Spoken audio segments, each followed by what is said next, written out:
There we go. So this is a picture from the student farm. I believe this is actually a spring planting, but it's a lot of the same vegetables we're going to talk about today. But you can kind of see in the back, the very back plant that's growing are the onions and garlic. So if there are any people with super keen eyes, I don't want you to be like, those aren't fall plants. This is a spring picture, but again, a lot of the same plants we'll be talking about today.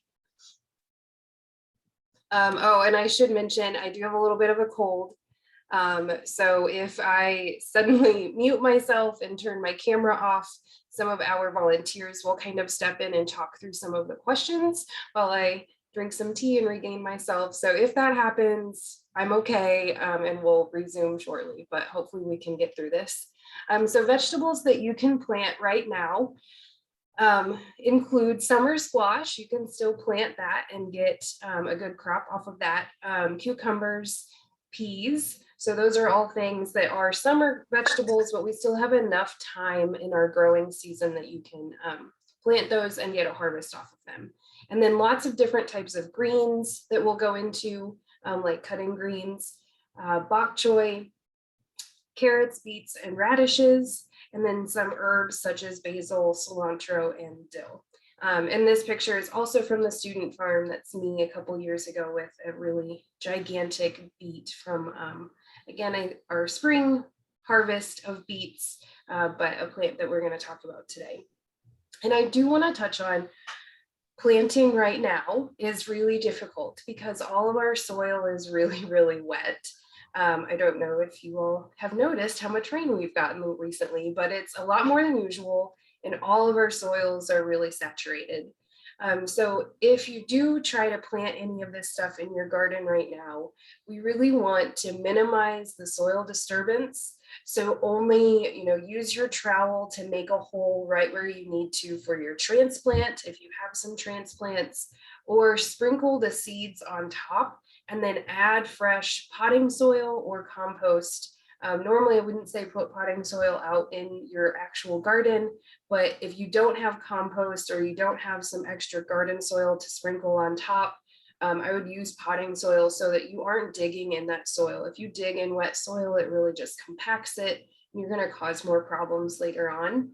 And things like carrots really don't like compact soil. So if you dig in and plant carrots and then cover them up with wet soil, they're not going to do very well. They might not grow at all. So I recommend, again, just put the seeds on top and then cover them with some fresh compost or garden soil or potting soil if that's all you have. And you really never want to walk on wet soils. So if you are growing outside in a large garden area, really try to stay only on those areas where you normally have walking paths and reach into your beds. Don't till, don't walk on it. And yeah, so I can't drive that home enough. Just really try not to dig in those soils and compact them. If you're growing stuff in containers, you can move your container out of the rain and let it dry out, or dump it out and spread it out during the day and get some good hot sun on it so it can dry out. And then the sun will also sanitize your potting soil, so then you can put that back in there and plant some of your fall crops. So I have a schedule for some of these things, so we'll talk more in depth about these plants. So I have, this is a screenshot or a JPEG of a sort of document that I made that we'll send out maybe. I should have asked Tabitha that beforehand, sorry. But I have a document and this is taken from that. So we can share that with you or post it on our website. So for our summer squash, cucumbers, and basil, those are things that you would have wanted to have started at the beginning of July. So we're a little late on that, but I think you could still do it. So our dates listed here are based on what we plant out at the student farm on campus.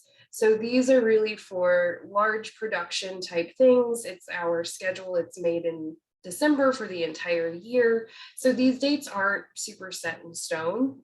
And that, depends on the weather. Everything is super flexible always with gardening, right? So these are just some guideline dates. So even though we are 4 weeks past what I'm suggesting here, I think you could still try it and, try it and see what happens. It's just a few seeds, so why not?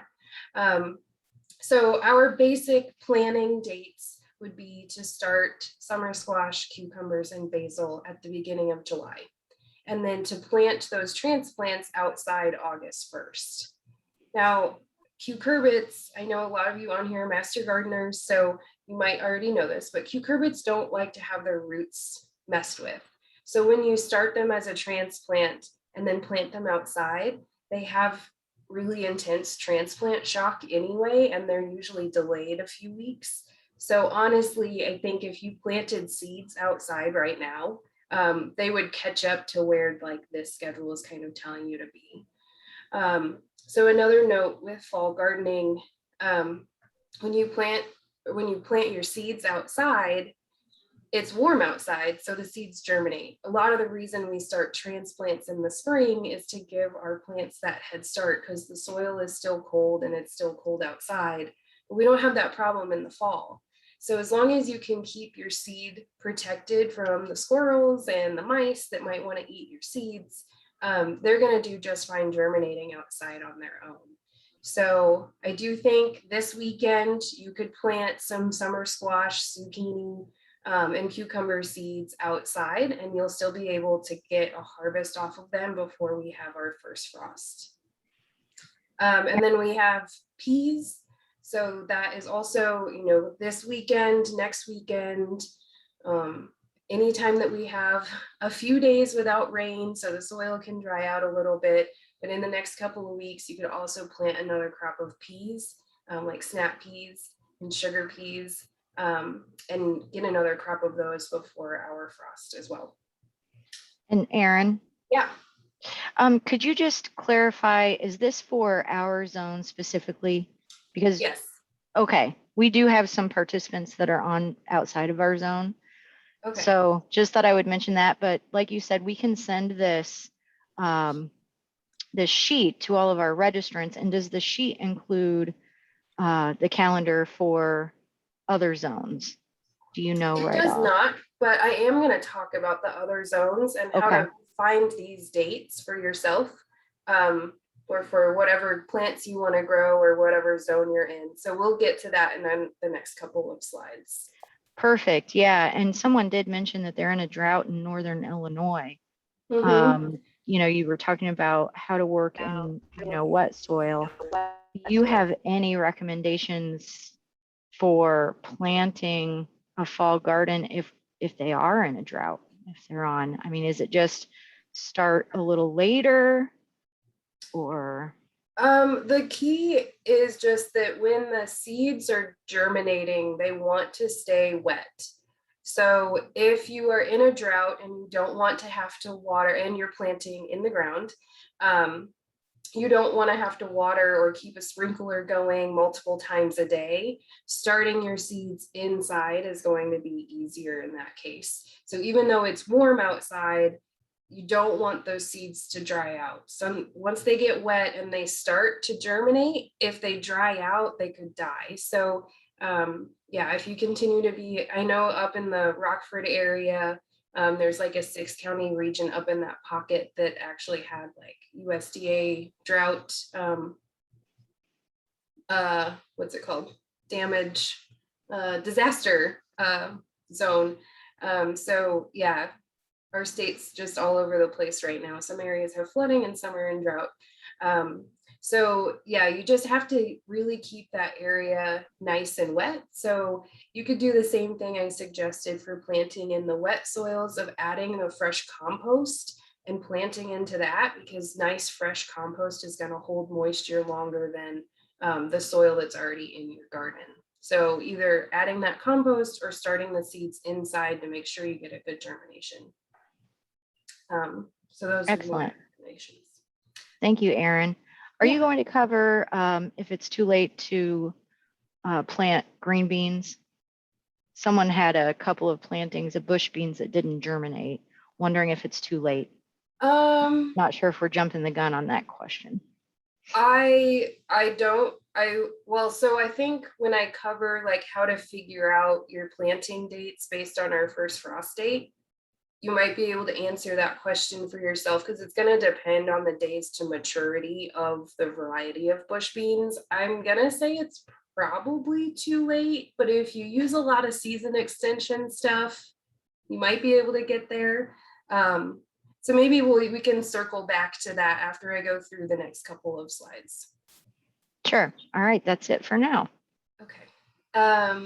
So yeah, our other plants listed on here, lettuce, and this is our cutting lettuce, not head lettuce. Head lettuce takes a little bit longer to form. If you're using some season extension, there are some like smaller head lettuce, like bib lettuce doesn't get quite as big, that you could still probably plant, but it's going to depend on those days to maturity. But this number is referring to our like cutting loose leaf lettuces, salad mix.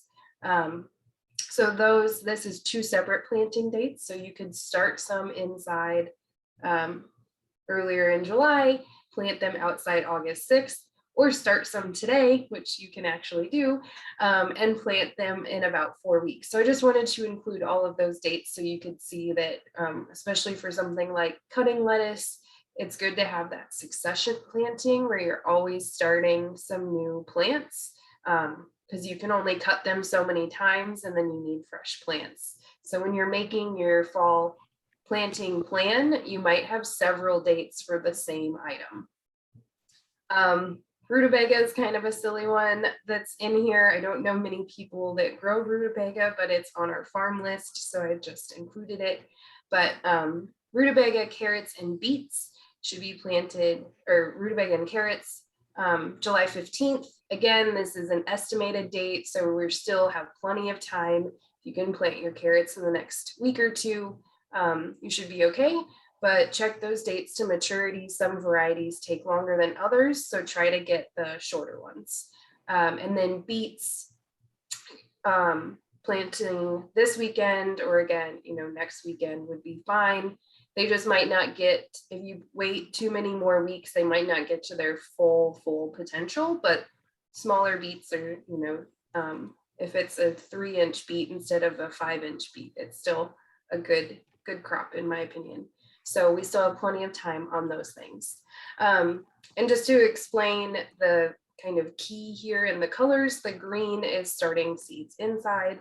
It is on the bottom, but in case you didn't see that. And then the orange is planting either those transplants that you started inside, outside, or planting your seeds outside.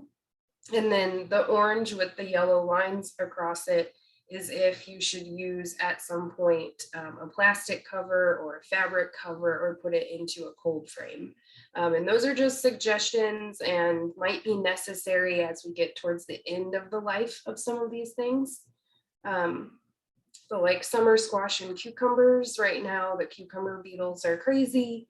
So if you can cover it with a fabric covering, which we'll talk about more in a few slides, that'll just help protect the plants so they don't get disease as quickly from the insects hopping around on them.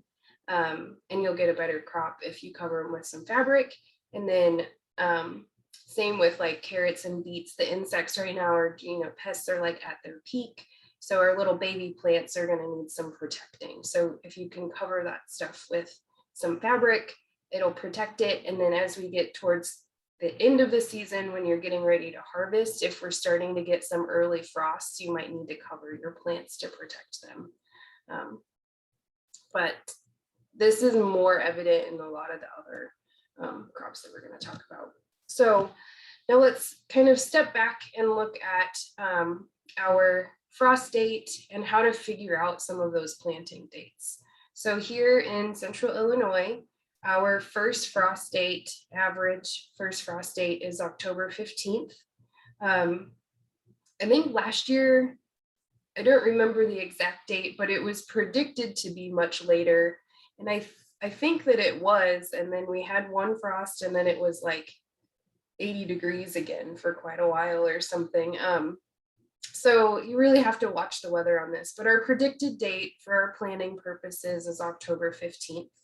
If you are in the Rockford area, your date is a little bit earlier in the year, so around October 1st. And if you're in Southern Illinois, it is around October 30th. So we have about 2 weeks difference from the top of our state, or from here 2 weeks up and 2 weeks down. And that October 15th date is Champaign, Urbana, Danville, across the state. This is sort of almost the bottom line of that October 15th date. And then pretty much everyone north of us, even up to and past Chicago, is October 15th. It's just a little pocket over by Rockford, the Rockford area, those like 6 to 8 counties kind of up in the corner of the state that have that earlier date. And then Chicago proper is actually closer to the southern part of the state because of the lake effect and all of the buildings. So if you live in downtown Chicago and you're growing plants in containers, your frost date is actually a couple weeks later. So there's a map online. I took it out of this presentation. I think it's on an extra slide actually at the end, but yeah, so we could look at that map at the end if you want. So my example here is looking at scallions or bunching onions. I think it's called white hardy. I can't see the name because my controls are in the way on the screen. So this bunching onion has a days to maturity of 65 days. So we're going to take our first frost date of October 15th and subtract 65 days from that, and that gives us August 11th. So that tells us the very last day that we could plant this item and still get a mature crop before our first frost. Now, there are lots of things to consider before we say that has to be our planting date. First of all, first frost, it could be earlier, it might be a lot later. We never really know, so it's just an estimate, but this can kind of give you an idea to start where you're planting. So our other things to consider are daylight hours. So 65 days to maturity on our seed packet. When it says that, it's assuming that you're planting it at like a regular time of the year when most people are planting their gardens and growing things, which is like May to July, which is the time of year when we have the most sunlight. So 65 days is actually assuming a number of daylight hours, and plants are dependent on the number of daylight hours to go from germination to producing their seed in their full life cycle or being ready to harvest.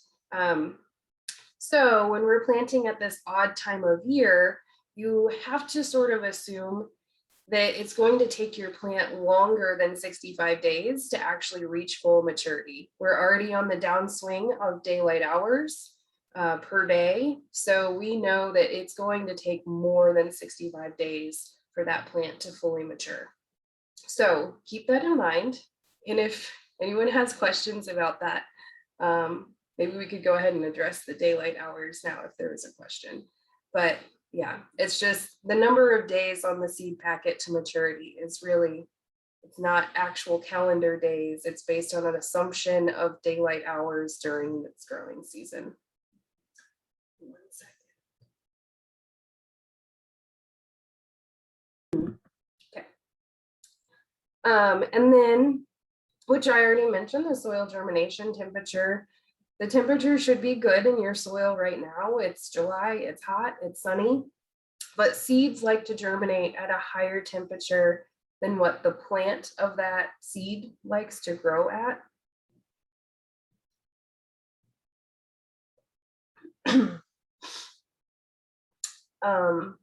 Sorry, I need to.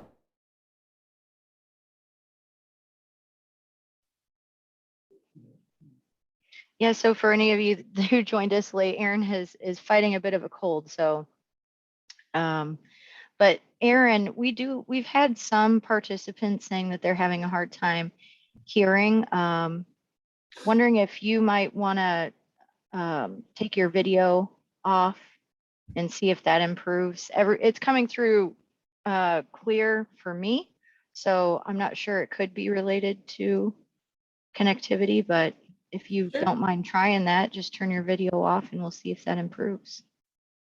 Okay, I can also sit closer. I was kind of leaning back, so maybe I wasn't close enough to the mic. Okay, so yeah, the seeds like to germinate at a warmer temperature than what the plant wants to grow at. So right now, fall is a perfect time for this. So we're planting our seeds now or in the next few weeks when it's still really warm out. And then as the plant grows and starts to mature, the temperature will come down, which the plant will really like. So that's actually really perfect for our growing situation. And then pests, which I mentioned a little bit on the previous slide, pests are at their peak right now. So a little tiny baby carrot plant sticking out of the ground, I mean, you know, a bunny could just run down the row and munch off the top of all of those and your carrots are done for. So protecting our baby plants in July and August is a lot more serious than it is in May. All of the pests are out. So we want to cover them or start the seeds inside, and then planting the transplants outside will give our plants a little bit of a head start and hopefully enough leaves that they can still photosynthesize, even if they're getting munched on a little. But using some sort of cover is probably going to be necessary if you're starting plants right now, or just really sitting out in the garden and watching and protecting your plants. And then season extension. If you're going to use season extension, a lot of these dates aren't quite as important because that first frost, if you're using a cover or you're using a greenhouse or a cold frame, which we'll look at on the next slide, you have a lot more play with your timeline because you can keep your plants warmer. However, the daylight hours still matters. So at some point you will get late enough that even if the seed germinates, once the plant gets above ground, it's going to notice that there's only 8 hours of sunlight and it's going to be like, nope, this isn't good for me. I can't make it. And it won't really grow enough to produce a plant. So you don't want to push it too late in the season, but using season extension gives you a little bit more leeway on our timeline. And this screenshot, since it's not labeled, it is from Johnny's Seed website. And it's just when you go in to look at their varieties, they have this information listed there so you can see the germination temperature and the days to maturity. So this is just a screenshot from their website because it looks a lot nicer than a picture of the back of a seed packet. So just wanted to give them a citation. And all right, so season extension. I have a few photos here that I stole from the Instagram of Delight Flower Farm. So it's Maggie Taylor. One sec.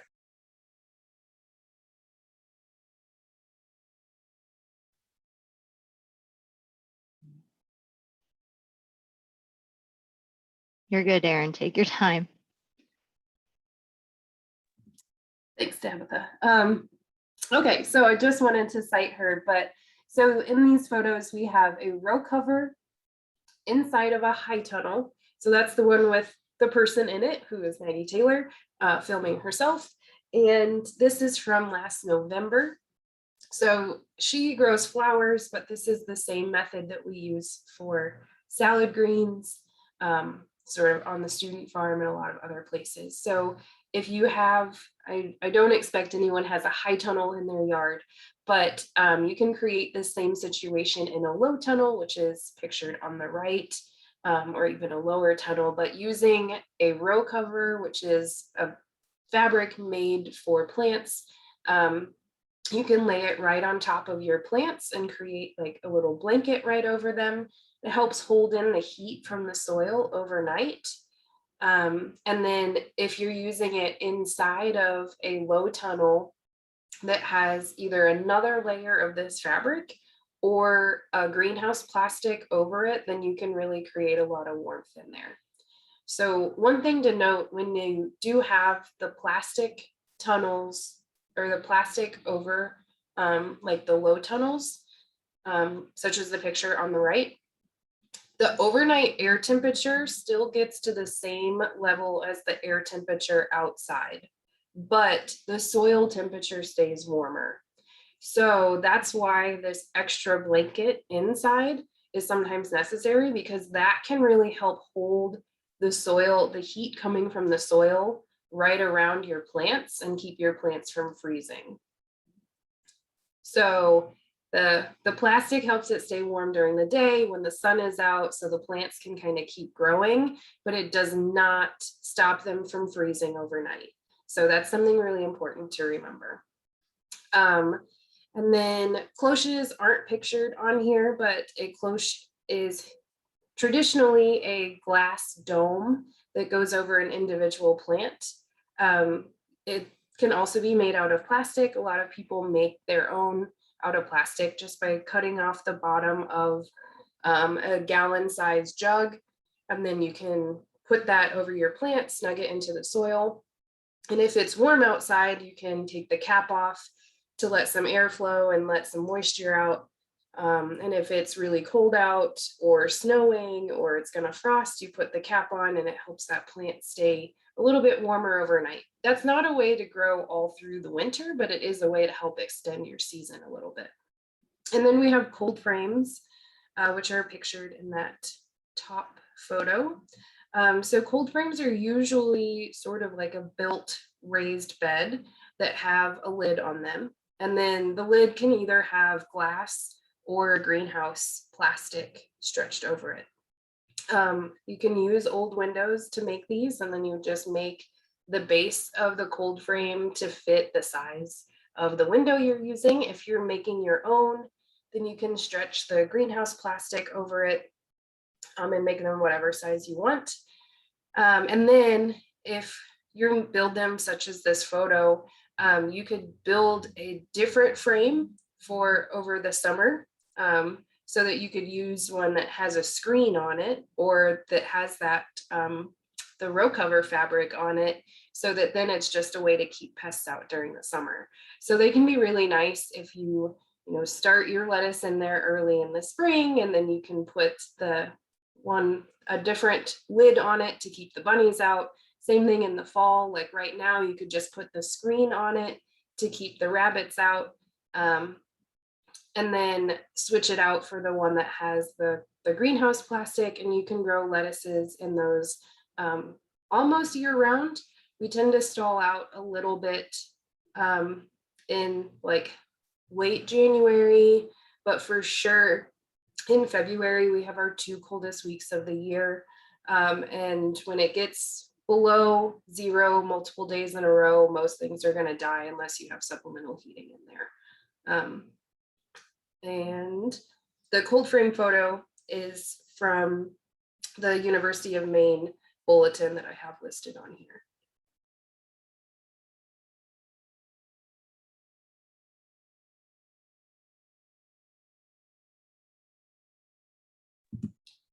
Okay, and I did want to mention, to build the low tunnels, you can use a lot of different materials.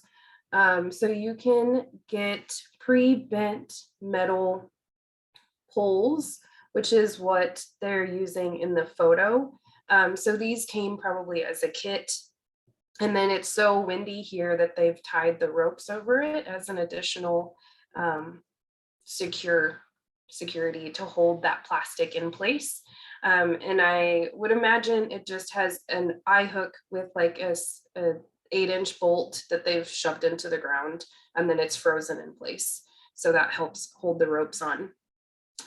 For your own home ones, you can get smaller pieces of metal or buy a kit with like 10 hoops in it of, they only go like 2.5 to 3 feet tall. So the one pictured here is more like 4.5 feet tall, but it's just a half circle. You shove them in the ground, and then you can stretch your fabric or your plastic over the top. You can also use fiberglass poles, which are bendy, so you just need to buy the sticks of them. And at local stores, they sell flags that come on 6-inch fiberglass poles, and those are actually cheaper than purchasing the poles online from a greenhouse store. So you can get those, rip the flag off, and then you can bend those and use the fiberglass, or you can get PVC pipe bent. So kind of whatever you have or can get your hands on, and then just lay the fabric and the plastic over it and secure the sides, ideally all the way down with sandbags or a 2x4 or extra garden stones you have lying around, anything to hold down those sides. Are there any questions on that before I move to the next slide? Nothing's come through the chat box, Erin. Okay, great.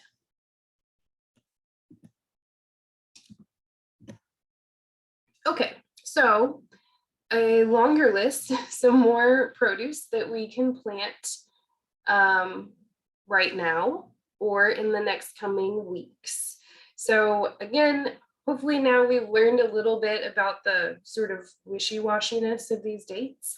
There is lots of play, and it does depend on how much season extension you want to put into this. So radishes you can plant, every couple of weeks, depending on how quickly and how many radishes you want to eat. So you can plant radishes this week and then plant them again in 2 weeks and do it again in a couple of weeks. But radishes are also something that, because they grow so quickly, it's something you could grow inside over the winter. It won't grow as quickly as it does outside, but if you have a grow light inside for starting seeds, you could grow radishes with your grow light, just in a little 4-inch deep tray, or bring in a few pots from outside, or I grow radishes in the containers on my porch railing. So they're only in the middle where the radish actually grows. They're only 4 inches deep, and they do just fine in there. So that's something that if you get starved for gardening in January, you can grow radishes with your grow light in January. Same with a lot of the salad greens. They don't take up a ton of space. They don't need a lot of root space. You can grow those in the winter, but that's not what we're here for today. So sorry, I got distracted. But all of these other salad greens, arugula, baby kale, baby mustard greens, the lettuce mix, you can grow all of those, plant them this weekend. And then if you want to also plant some, the stripy ones here are our high tonal dates. So if you're going to set up a plastic greenhouse covering and you're willing to put in that extra blanket and kind of move the blanket off to the side on warm days so the plants can get direct sunlight, you could plant those salad greens as well as spinach in your newly constructed sort of low tunnel, high tunnel plastic covered structure. So that's those dates there in September. And then bok choy and our herbs you can plant outside either now or again in August. So these are sort of succession dates for those as well, because bok choy is a sort of one and done thing. And we grow at the farm, cilantro is sort of a one cut and it's done thing.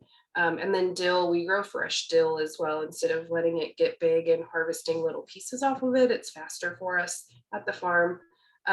So we will plant cilantro on the 25th and again on the 7th. We are growing it inside of a high tunnel also for the July one, but the August one is just outside with everything else. So that's why if this looks a little weird, you can either grow it outside or in a sort of high tunnel protected area. Yeah, and then I already mentioned the spinach would be for growing all winter long. So for a lot of these salad greens and the spinach, you can cut them multiple times. So we generally get about 5 cuttings off of all of our greens So you let them grow to 6 to 8 inches tall, and then you cut everything down to 3 to 4 inches. So it still has enough leaf to continue growing, but they will grow back several times. In the summer, our lettuce mixes get planted every 4 weeks, because when we have this many daylight hours, the plants grow and can be cut at least once a week. But in the winter, our daylight hours are a lot shorter, so it takes the plants a lot more time to rejuvenate. So you're only going to be able to cut from them once every 2 to 3 weeks.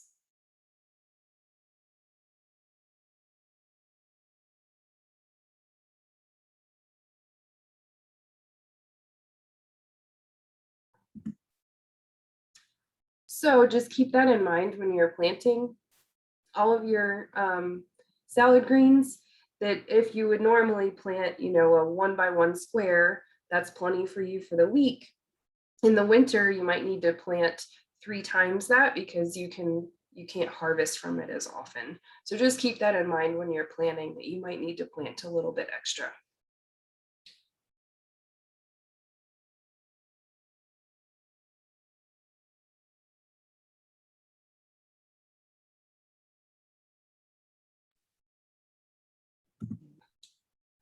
Okay, so that's most of the vegetable crops. If there are more questions that are specifically about how to care for those things or how to plant them, we can talk more about that. I just sort of assumed a lot of people on here were the master gardeners and already know some of that stuff, but I'm happy to touch on it if anyone has specific questions. So I wanted to talk about cover crops, because that is a big part of fall gardening, or the things that we do to our garden in the fall. So cover crops can help protect our soil. If your garden bed is completely empty all through the winter, you can lose a lot of soil to the wind. Obviously, if you're in town, it's not as bad as our bare fields out in the country, but a cover crop can really help hold the soil in place. It also helps to keep your microbial community there. It helps keep our really important ground beetles that help eat all of our pest insects in place, and to give them a home over the winter. So cover crops can be really important for a beneficial insect population. And keeping them right there in your garden is going to help you get a jump start next year. Cover crops also help hold on to the nutrients. So the nutrients in our soil are kind of like, floating around. They're connected to the soil molecules. They connect to other things. They connect to the roots of plants. And in the winter, when there's no plants there and it rains, a lot of those nutrients will bond to the water molecules and flow out of our soil. So the cover crops, when they grow and they take in the nutrients, they hold the nutrients by having the nutrients inside of the plant. So they use the nutrient, but then in the spring, when you mow down that cover crop and you till it into the soil and it starts to break down, it will re-release those nutrients into your soil. And at the time when the rest of your vegetable garden is then growing, and they can take in those nutrients. So that's how cover crops help hold on to our nutrients in our soil. And then some cover crops can actually add nutrients to the soil. So these are our legumes. So things like clover and peas. And so they actually pull nitrogen out of the atmosphere. They convert it and they store it in their roots. So again, when you terminate the crop in the spring, the root then starts to break down, and it will release that nitrogen into a form that the plants that are growing can take it up into their roots and use it. So cover crops are really great, and you can do them, these pictures are large areas, but you can do them in a small garden bed, or even in a raised bed. If you just have a 3x6 one raised garden bed, you can still plant a cover crop in there. So you don't have to have a huge space to do this. You do want to plant 4 to 6 weeks before the first frost. So again, for Central Illinois, we're looking at September 1st to September 15th. If you're in that Rockford zone, move that back 2 weeks. So end of August. So that's kind of coming up. And then down south, you could go later into September. Now, a lot of your other crops might still be growing. So you might have to pick some areas in your garden and kind of plan for this for the future. If you still have tomato plants growing, you can seed around them. And then the cover crop can kind of start to grow and take hold. But if you have, a huge pumpkin patch, you can't really seed as easily into that if your pumpkins are still there and the vines are covering the whole ground. So it depends on what you have growing and what your situation is. But if you can do part of your garden this year and then plan to rotate your crops around, so then you can do a cover crop in a different area next year, that's a great plan. Erin. Yeah. We have a few questions that have come up about cover crops. First one is, do you ever use buckwheat as a cover crop in Illinois? Seen it recommended, but not sure if it's good for our, for Illinois soils. Yes, but not as, I don't think anyone really uses it as a winter cover crop. Buckwheat is more of a summer. So if you, a lot of our farmers will rotate their fields. So if you have a field that has onions and garlic growing in it, for example, you harvest all of that in mid-June, and then you could plant buckwheat to grow for like the next month and a half to 2 months. And then you would terminate that and plant in some of your fall crops. So there are some crops that I didn't list today that could have been started in a greenhouse and then planted later. So buckwheat is more of like that quick turnaround. You kind of plant it just to grow for a few weeks. And then it is used in other cases, but yeah, more of like a planting in May and terminating in July kind of plant. Okay, thank you. Walton asks, do you need inoculum for cover crops? You shouldn't have to inoculate. So you can inoculate those legumes with the bacteria that helps with that fixing of the nitrogen, of pulling the nitrogen from the atmosphere and storing it in your roots. If those plants are inoculated, they will do that more, but it should be present in the soil, so they should be able to do it naturally. If you have like really horrible soil that has, I don't know, been like a construction site for several years and there's nothing living in it, you'd probably have to add some inoculum because yeah, it's not going to naturally exist. But you shouldn't have to add it. And some of the mixes that you purchase from the seed companies might have it automatically added. But you can buy that rhizome inoculant to add if you want some really extra heavy nitrogen. So not necessary, but you can. All right, thank you. And then another question came through. You mentioned peas as a cover crop. When they're looking that up online or in a store, is it just a field pea or do you have a specific name? What kind of peas? So when we've purchased cover crops for Master Gardener gardens, we just get a seed mix from one of the several seed companies that we buy seeds from. You can look, you should be able just to search on the seed company website for fall cover crop mix, and it will have peas in there. If you just want peas, just searching for their fall cover crop. But yeah, it is a field pea.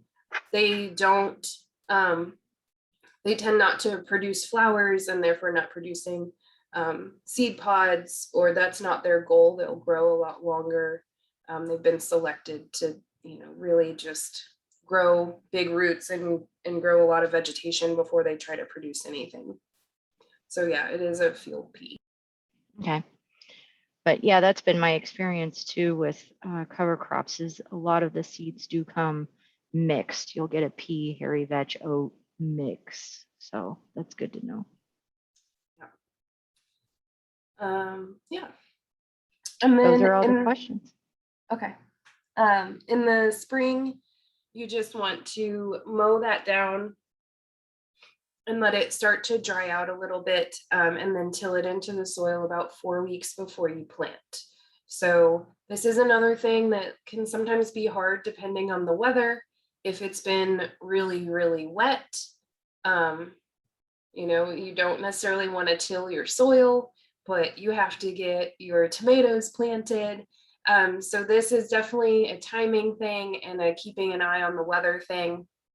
But if you do just cut them off, like mow it, and you could sort of like strip till, you know, just dig a hole where you need to plant your plant, and you can kind of deal with it from there. But if you cut it off low enough to the ground early enough in the spring, if it's too wet to get in there until you should be able to sort of hoe it out a little bit. So that wouldn't be ideal, but you know, we can't predict the weather, and I would always say don't till if it's too wet. So just keep that in mind, that it might create a little more work for you. Like, I don't want to give you a false idea of this is going to be perfect and beautiful. So yeah, if you have 4 weeks before you plant, just keep that in mind, mow it early, let it start to dry out, and try to till it in, keep an eye on the weather. And our plant mix that we've used in our Master Gardener gardens has typically, I mean, Tabitha mentioned one mix, and one that I know we got last year was a clover, pea, sedan grass, and rye. But sedan grass can get really tall, so just be prepared for that.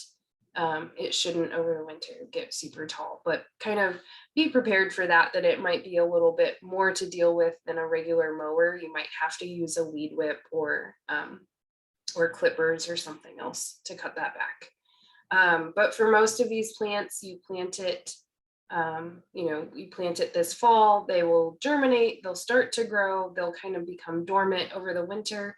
And then next spring, they will start to grow, and then you terminate them.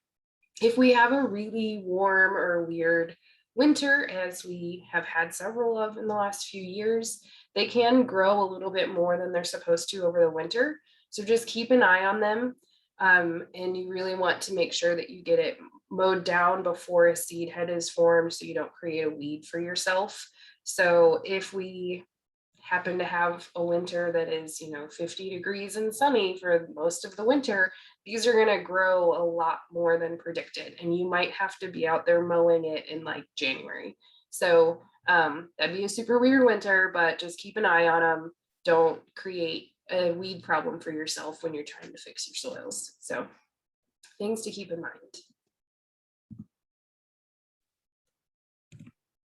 Okay, and then I'm sorry, Erin.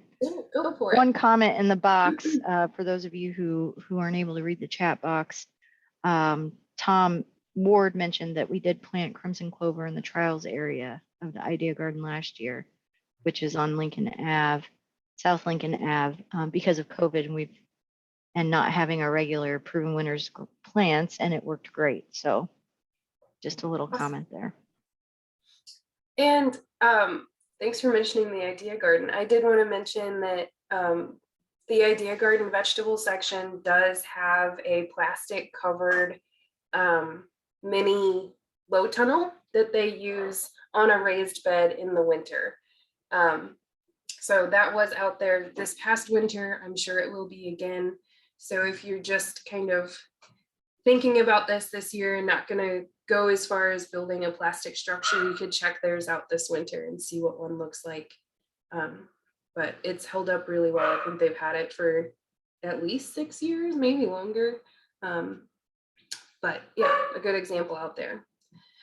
So in our last few minutes, I'll quickly go over some garlic, so we'll have time for a couple more questions at the end. But this photo is from the student farm, and this is the garlic harvest from this year, hanging in the greenhouse. So this picture is from like 6 weeks ago, I want to say, maybe less. So here in Central Illinois, we want to plant our garlic around November 5th. So 3 weeks after our first frost. So we let the first frost happen.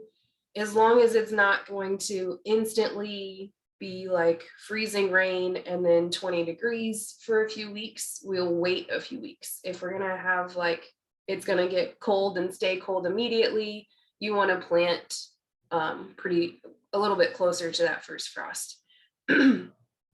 Our garlic really needs nice, loose, well-drained soil. Otherwise, those little garlic cloves will rot over the winter. And when we plant this, you take the whole head of garlic, you split it apart into its individual cloves, and one clove will then become a whole head the next year. So you plant it the same way that it grows. You should be able to tell which way the roots were, even if this has been like cleaned up really well. It's usually the flatter side of the clove of garlic, and the top part is more of a point. So you plant it with the point up for about 4 inches apart, 2 inches deep.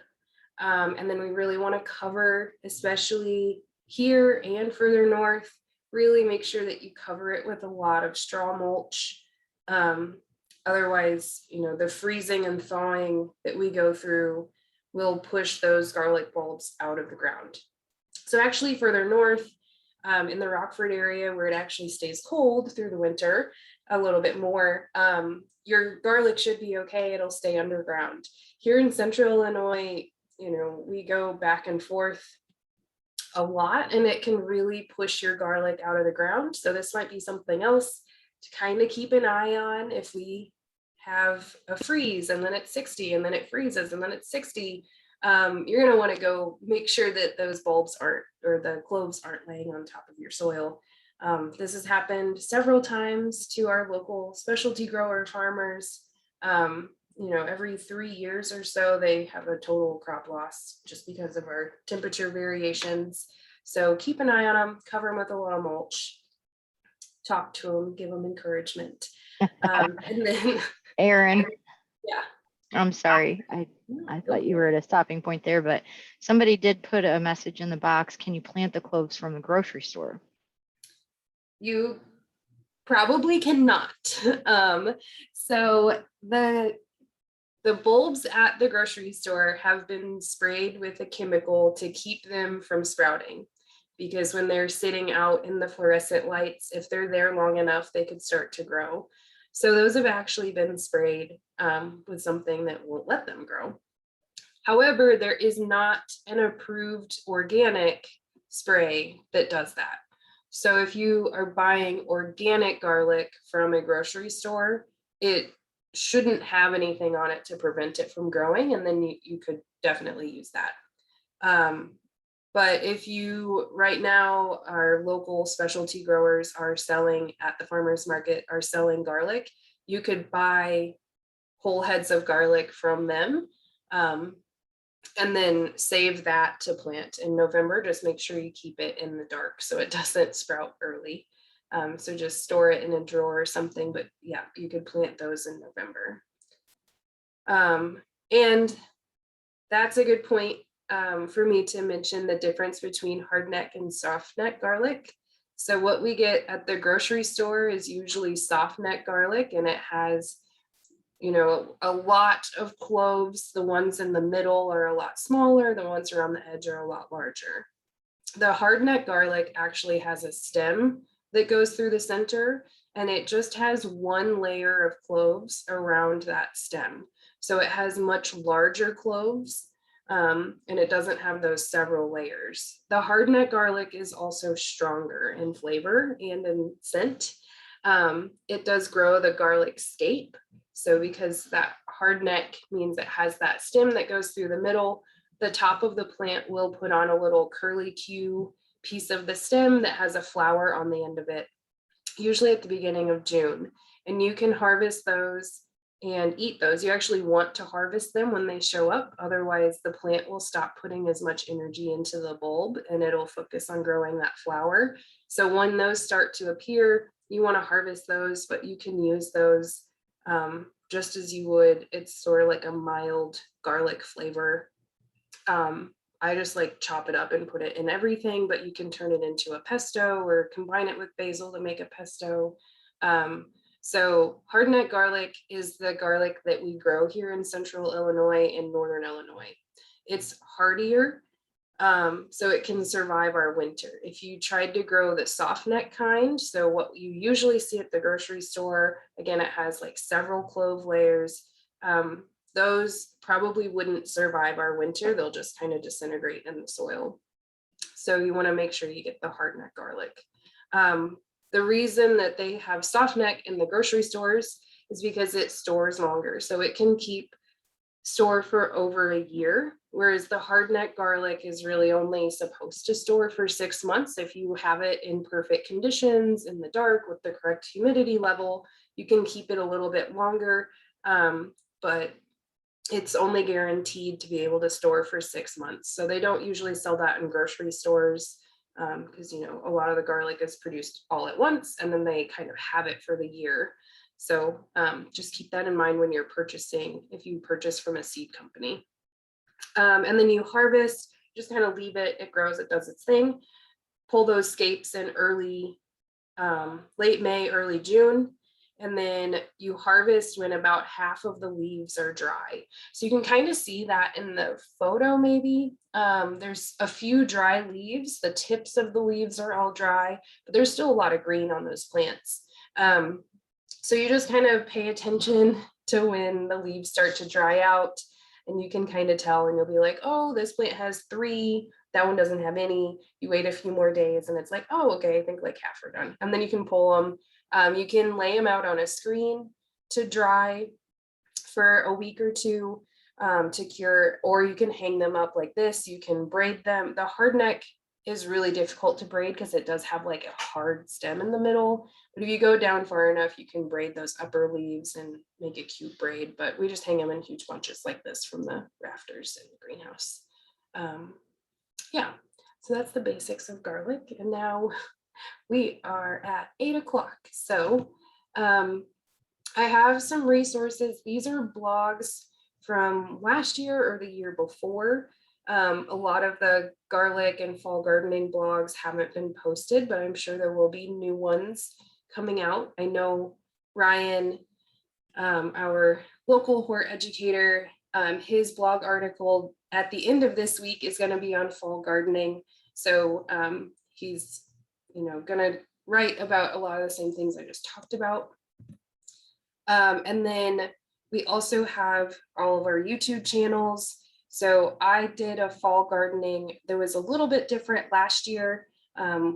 We presented in September. So I talk about some more like super late or have to use season extension stuff. That's on our Champaign Fort Iroquois Vermilion YouTube page. And then the local food systems and small farms YouTube page actually has a lot of information about season extension and growing in high tunnels. And you can take that information and scale it down to one of those low tunnels. It's obviously you can't walk into it as easily, but it's definitely still an option for growing through the winter. And a lot of these aren't heated. So it's just a big plastic dome. And so you can use a smaller plastic dome and kind of do the same thing, but there's a lot of information about growing in a high tunnel on that small farms page. So I wanted to point that out. And that's all I have for you. Great. Well, thank you so much, Erin, for teaching us about fall, how to plant our fall vegetable garden. I'm going to launch a poll right now that should automatically show up on your screens. If you don't mind taking a second to complete those, as Janet mentioned in the beginning of the program, we do take a look at those to improve our programming and kind of to evaluate what's been learned. We had one question come through the chat box about scapes. Someone, Veta mentioned that their scapes seem to have developed small bulbs instead of flowers and seeds, question mark. Can you kind of explain what escape looks like? I mean, it usually does have a small bulb on the end, I think. Yeah, it has like a small flowery bulby thing. Yeah. Um, we've never like let them open. So I don't even know if it really opens into a flower, but as soon as it starts to curl and it'll have that little like bulby, it looks like this, I think. As soon as that forms, you want to harvest it, or, just pop it off so that that plant is putting all of its energy into the bulb. And when you're processing it, Erin, you can process that little bulb as well, right? You just throw it all Yeah. together and Yeah, the whole thing is edible for sure. okay. Yeah, so you can either throw it in the blender or like, I just usually chop it up with my other stuff and toss it in, or we made steaks one night and we just cooked that on the side and put that on top because we were out of garlic, because we ran out of garlic a few months ago. So we were like, hey, garlic scapes, and so we just kind of put it on everything. I ate it raw on salads.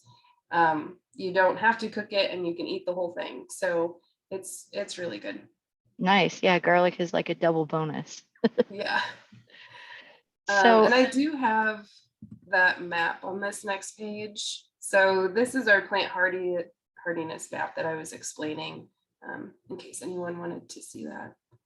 excellent. And then these were the dates from my presentation last year when we were in September, and I was sort of talking about things you could plant in September. But for all of this, you absolutely are going to have to use, blankets and extra coverings and all of that. So this is more intense, like getting into winter gardening and being really patient for things to take a long time to grow in our short daylight hours. But that's in here towards the end and on that recording from last year if you want to hear more about that. So All right, great. I think what we'll do, Erin, is if you could send me your presentation, I'll make sure that all the registrants receive that.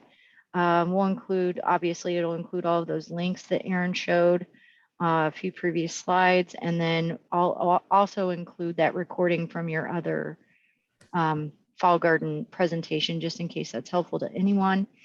No other questions in the chat box, but did want to address one comment in here.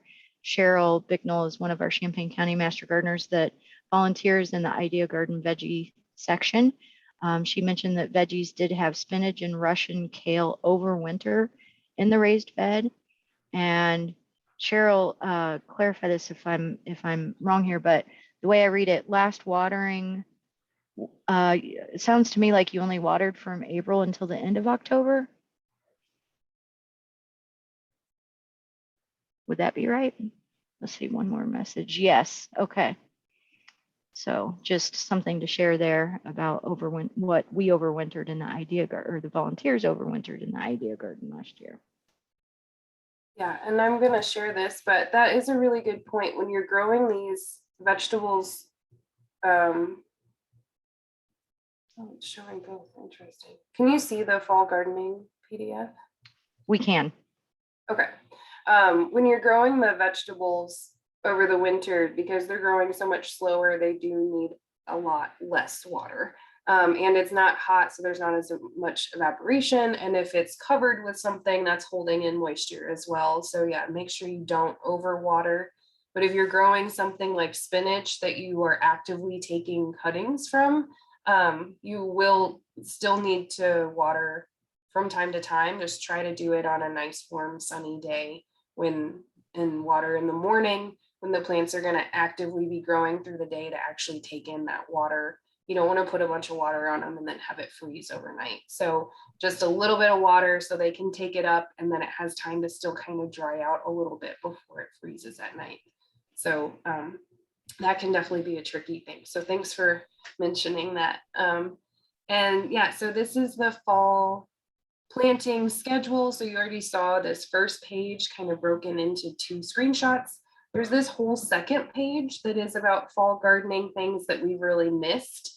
So fall gardening really starts at the beginning of June and starting transplants inside.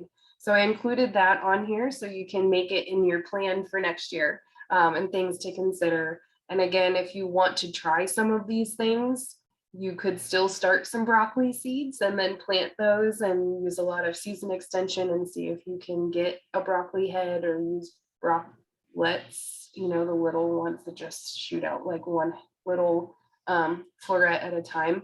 So you could try some of this stuff, but I have no guarantees on these dates. If you tried it now, and I don't think they would produce much by the end of the season, but I just wanted to include that too. So we'll send that out too. So Tabitha, I'll send this to you when we're done.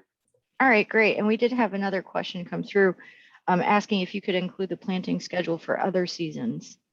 I don't specific- have one that looks like this.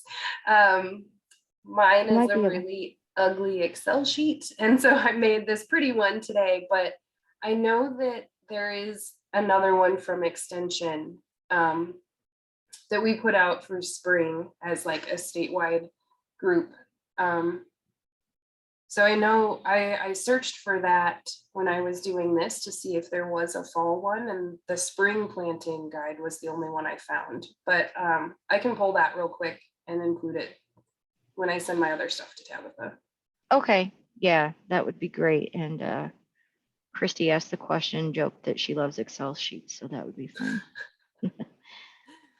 Well, Christy, if you want to see this Excel sheet, you can, but I don't think anyone else wants to. Well, right, thanks well, for bearing with me through my coughing fits. I appreciate you all. yeah, and thank you for hanging in there, Erin. We did have another question come through. I planted Brussels sprouts in early July, but they've hardly grown at all. Do you think it's too hot? I think we've had too much rain, probably. They might need some nutrients with the amount of rain that we've gotten so quickly. We have seen a lot of our plants kind of struggling with nutrients. So I think a lot of it got washed away. So if you can fertilize your plants, and this kind of goes across the board, tomatoes, peppers are all kind of struggling right now. A lot of our nitrogen got washed away in our big rain events. So giving everything a little bit of fertilizer over the next few weeks is going to help. So I do some liquid fertilizer when you're watering once a week or once every other week until we get to September, until it cools off. Okay. We did have another question come through about garlic. Jane asks, yeah, can the bulbs that develop on the garlic be planted? Jane, you're asking the bulb that's on the top of the scape, that develops on top of the scape, I think is what she's asking. I don't think so. Okay. If it's that sort of flower on top of the scape, no. If you plant that, it won't grow as is. All right, great, thank you. Yeah. And if there are no other questions, it doesn't seem like anything's coming through. Thanks again, Erin, for being on. Thank you, Janet Townsend, our program committee master gardener, who is on here and coordinated this presentation, and to all of our master gardener Zoom monitors, Kevin, Karen, Tom, and other than that, I think everybody have a great evening, and thanks again for joining us. Feel better, Erin. Thank you. Bye-bye.